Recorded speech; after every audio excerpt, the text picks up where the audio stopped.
جی السلام علیکم رحمۃ اللہ وبرکاتہ۔ وعلیکم السلام ورحمۃ میرا یہ اللہ سوال ہے، وبرکاتہ۔ جیسے جنبی ہوتے ہیں ان لوگ مطلب رات صبح شام کے اذکار اور رات کے سونے کے اذکار پڑھنا کیسا ہے؟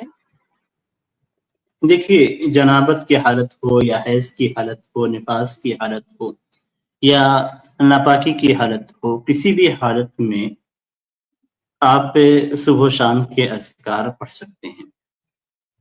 یعنی نفاس کی حالت ہونے کی وجہ سے یا حیض کی حالت یا جنابت کی حالت ہونے کی وجہ سے ایسا نہیں ہے کہ آپ صبح و شام کے اذکار یا دیگر اذکار کو چھوڑ دیں گے۔ صرف قرآن کریم کو چھونے سے منع کیا گیا ہے حالت حیض میں، حالت نفاس میں، اور وہ بھی ڈائریکٹ چھونے کے تعلق سے ہے، اور جنابت کی حالت میں قرآن کریم کو پڑھنے سے منع کیا گیا ہے۔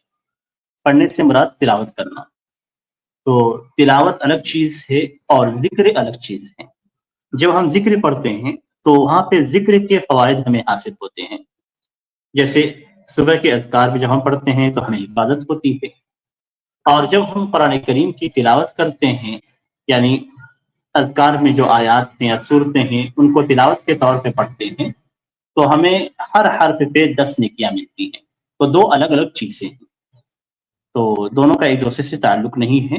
ہم وہاں پہ دعا اور ذکر کے طور پہ پڑھتے ہیں صبح و شام کے اذکار میں یا سوتے وقت، اور جب ہم تلاوت کرتے ہیں تو وہاں پہ ہم اللہ کی عبادت تلاوت کے ذریعے سے کرتے ہیں۔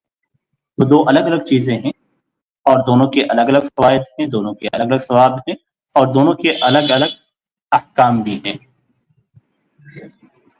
جی وہی اس لیے کیونکہ اب اس میں قرآن کی تلاوت کے حساب سے جیسے کہ خل کے سورے ہو گئے صبح شام میں، اور رات میں سوتے وقت امن رسول ہو گئے، یہ سب مطلب قرآن مطلب منہ سے تلاوت کر سکتے، ایسا ہے نا؟ ہاں، کر سکتے ہیں، منہ سے پڑھ سکتے ہیں، اس کو تلاوت نہ کہیں، اس کو پڑھنا کہیں، جی ذکر کے طور پہ پڑھنا۔ جی جی جی جی جی جی جزاک اللہ خیر۔ ٹھیک ہے، بارک اللہ فیکم، بہت شکریہ سر۔